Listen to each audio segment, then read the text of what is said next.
আপনি যদি 2026 সালে চায়নাতে একদম ফ্রি বা কম খরচে পড়তে চান, তাহলে এই লাইভটা স্কিপ করবেন না। কারণ আজ আমি দেখাবো 5টা স্ট্র্যাটেজি যেগুলো ফলো করলে আপনারা স্কলারশিপ পাওয়ার চান্স অনেক বেড়ে যাবে। আসসালামু আলাইকুম। আমি Touhidur Rahman Choyon, educational consultant, Digi Edu Pro Bangladesh থেকে। আমরা প্রতিদিন স্টুডেন্টদের চায়নাতে স্কলারশিপ নিয়ে যেতে হেল্প করি। যেসব স্টুডেন্ট উচ্চশিক্ষার জন্য চায়নায় যেতে ইচ্ছুক, তাদের স্কলারশিপের জন্য আমরা সঠিক গাইডলাইন দিয়ে সহযোগিতা করে থাকি। তো তারই ধারাবাহিকতায় আমি প্রতিদিন কিছু না কিছু ইনফরমেশন শেয়ার করি আপনাদের সাথে, বিশেষ করে হচ্ছে চায়নায় যারা উচ্চশিক্ষায় পড়তে যান তাদের জন্য। তো আজকেও সেরকম একটা টপিক নিয়েই আমরা আলোচনায় এসেছি।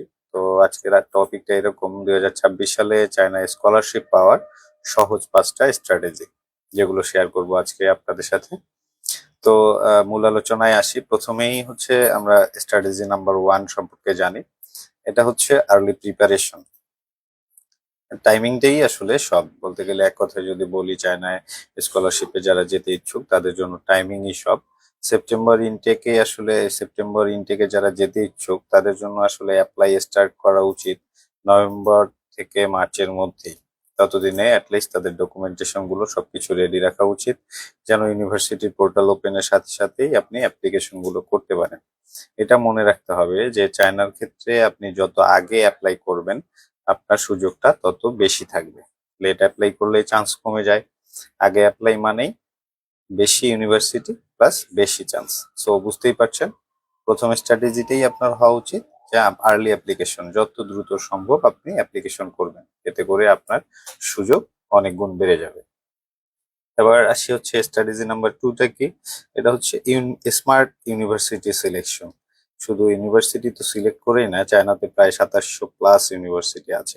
তো সবগুলো ইউনিভার্সিটিতে অবশ্যই আপনি যাবেন না, লো র্যাঙ্ক ইউনিভার্সিটিতে অবশ্যই আপনি যাবেন না। যেই সব জায়গায় নর্মাল লাইফ লিডিং এ প্রবলেম আছে, অবশ্যই সেই সব জায়গায় আপনি যাবেন না। সো ইউনিভার্সিটি সিলেকশনটা একটা মোস্ট ইম্পর্টেন্ট জিনিস।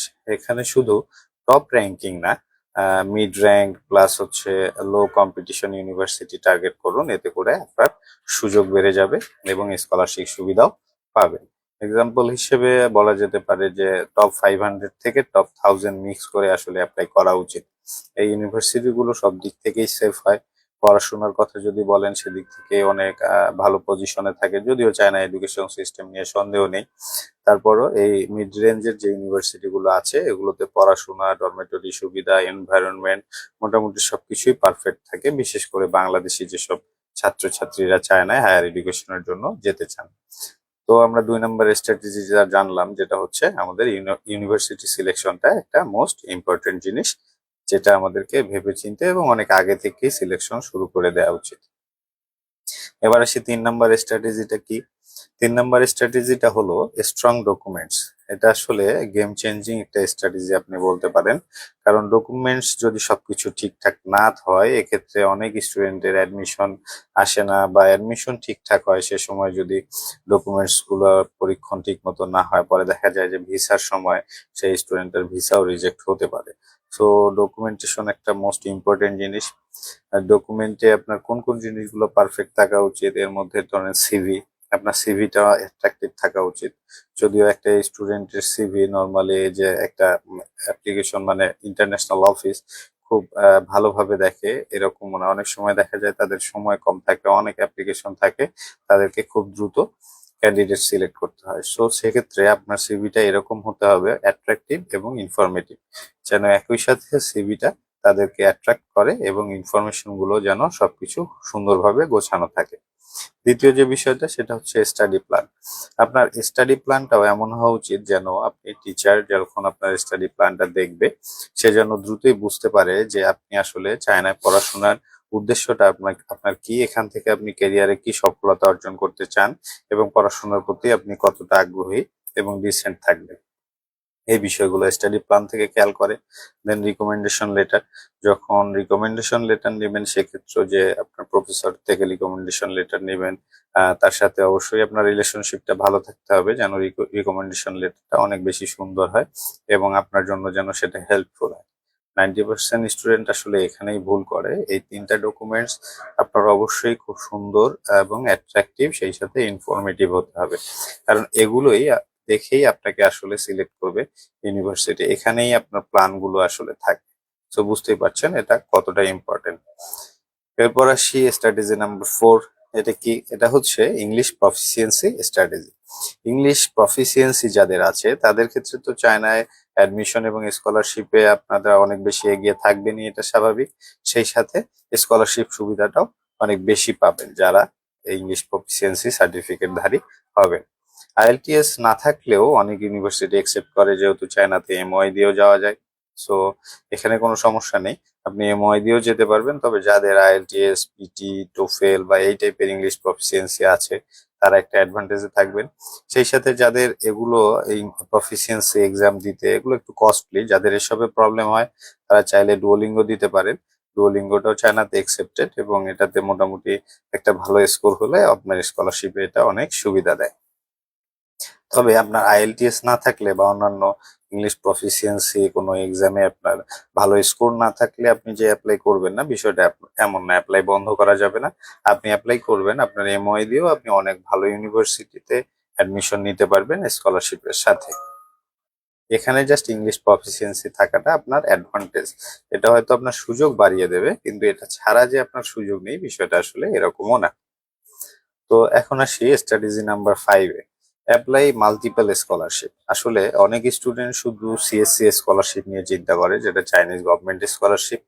তবে যেহেতু এটা গভর্নমেন্ট স্কলারশিপ, এটা একই সাথে আপনার টিউশন ফি, ডরমিটরি কাভার করে এবং উপরন্তু স্টাইপেন্ডও দেয়। সুতরাং বুঝতে পারছেন এটার প্রতি স্টুডেন্টদের আগ্রহ কতটা থাকে। আর চায়নাতে তো শুধু বাংলাদেশ থেকে স্টুডেন্ট যায় না, ওয়ার্ল্ড ওয়াইড স্টুডেন্ট চায়নাতে মুভ করে। সো এই স্কলারশিপে কম্পিটিশনটা এত বেশি যে এখানে আপনার কোয়ালিফিকেশনটা অনেক বেশি হাই হতে হয় সুযোগ পাওয়ার জন্য। সো কখনো একটা স্কলারশিপ নিয়ে চিন্তা করবেন না। চায়নাতে সিএসসি স্কলারশিপ ছাড়াও আদার্স অনেক বেশ কিছু স্কলারশিপ পাওয়া যায়। এদের মধ্যে অন্যতম হচ্ছে ইউনিভার্সিটি স্কলারশিপ, প্রভিন্সিয়াল স্কলারশিপ। এছাড়াও ওয়ান বেল্ট ওয়ান রোড স্কলারশিপও আছে এবং সেই সাথে আরো কিছু স্কলারশিপ আছে। তবে সিএসসি সিএসসি স্কলারশিপ ব্যতীত হচ্ছে ইউনিভার্সিটি স্কলারশিপ এবং প্রভিন্সিয়াল স্কলারশিপটা অনেক বেশি হাইলাইটেড হয়। এই দুইটা স্কলারশিপেও আসলে ফুল ফান্ড স্কলারশিপ আছে এবং এর পাশাপাশি স্টাইপেন্ড পাওয়ারও সুযোগ আছে। তো বুঝতেই পারছেন কখনো একটা স্কলারশিপ নিয়ে পড়ে থাকা যাবে না। আপনি যখন একটা চয়েস করবেন এর মানে হচ্ছে আপনার সামনে সুযোগ একটা। আপনি যখন মাল্টিপল চয়েস করবেন তখন আপনার সামনে সুযোগ মাল্টিপল, আপনি যে কোনো একটাই গ্যাদার করে নিতে পারবেন আপনার পছন্দনীয় যেটা হবে। সো কখনোই একটা স্কলারশিপ নিয়ে পড়ে থাকা যাবে না, সবগুলো স্কলারশিপে অ্যাপ্লাই করতে হবে। তো আমরা 5টা স্ট্র্যাটেজি জেনে নিলাম। তো 5টা স্ট্র্যাটেজি কি কি জানলাম আমি আরেকবার রিমাইন্ড করে দিই আপনাদেরকে। প্রথমত আর্লি প্রিপারেশন নিতে হবে। চায়নাতে লেট অ্যাপ্লাই মানে আপনার চান্সের হার কম। আপনি যত দ্রুত অ্যাপ্লাই করবেন আপনার অ্যাডমিশন স্কলারশিপের সুযোগ তত বেশি থাকবে। 2 নাম্বার স্ট্র্যাটেজি জানছিলাম হচ্ছে স্মার্ট ইউনিভার্সিটি সিলেকশন। অবশ্যই স্মার্ট ইউনিভার্সিটি সিলেক্ট করতে হবে এবং এটা ট্রাই করবেন খুব টপ র্যাঙ্ক না হলেও, যেমন 500 থেকে 1000 বা 1500-র মধ্যে যেন ইউনিভার্সিটি র্যাঙ্কিং গুলো থাকে। ডকুমেন্টস এর ক্ষেত্রে নজর রাখবেন সিভি, স্টাডি প্ল্যান এবং রিকমেন্ডেশন লেটারটা যেন অ্যাট্রাকটিভ এবং ইনফরমেটিভ হয়। এটাতে আপনার স্কলারশিপ এবং অ্যাডমিশনে অনেক বেশি সুবিধা দেবে। ইংলিশ প্রফিসিয়েন্সি থাকাটা জরুরি না একান্তই, তবে থাকলে এটা অ্যাডভান্টেজ হিসেবে কাজ করবে। দেন লাস্টলি যেটা জেনেছিলাম সেটা হচ্ছে অ্যাপ্লাই মাল্টিপল স্কলারশিপ। কখনো একটা স্কলারশিপ নিয়ে পড়ে থাকা যাবে না। যে স্কলারশিপ গুলো ফুল ফান্ড এবং স্টাইপেন্ড কাভার করে সবগুলোতে অ্যাপ্লাই করবে। বাকিটা আল্লাহর ইচ্ছা, ইনশাল্লাহ খুব ভালো একটা স্কলারশিপ ভালো ইউনিভার্সিটিতে সুযোগ পেয়ে যাবেন। তো আজকে আমরা জানলাম কোন 5টা স্ট্র্যাটেজিতে আসলে চায়নায় স্কলারশিপের জন্য অ্যাপ্লাই করা যায় এবং এটাতে সুযোগ বেশি থাকে। সুযোগ বেশি থাকার 5টা স্ট্র্যাটেজি আমরা জেনে নিলাম। তো এখন আপনি যদি চায়না স্কলারশিপ নিয়ে সিরিয়াস হন তাহলে আমাদের এই লাইভে কমেন্ট করতে পারেন অথবা ইনবক্স করতে পারেন সরাসরি আমাকে অথবা আমাদের ডিজিএডু প্রো বাংলাদেশ পেজে। সেখান থেকে অভিজ্ঞ কনসালটেন্টরা নিশ্চয়ই আপনাকে সঠিক ইনফরমেশন এবং গাইডলাইন দিয়ে সহযোগিতা করবে ইনশাল্লাহ। তো ভিডিওটা শেয়ার করুন আপনার ফ্রেন্ডসদের সাথে যারা বিদেশে পড়তে চায়, বিশেষ করে চায়নার ক্ষেত্রে, এবং যোগাযোগ করতে বলুন আমার সাথে অথবা ডিজিএডু প্রো বাংলাদেশের সাথে। তো আজকে এ পর্যন্তই, আবার পরবর্তীতে নতুন কিছু ইনফরমেশন নিয়ে আপনাদের সামনে হাজির হব ইনশাল্লাহ। সে পর্যন্ত সবাই ভালো থাকবেন, সুস্থ থাকবেন। আল্লাহ হাফেজ, আসসালামু আলাইকুম।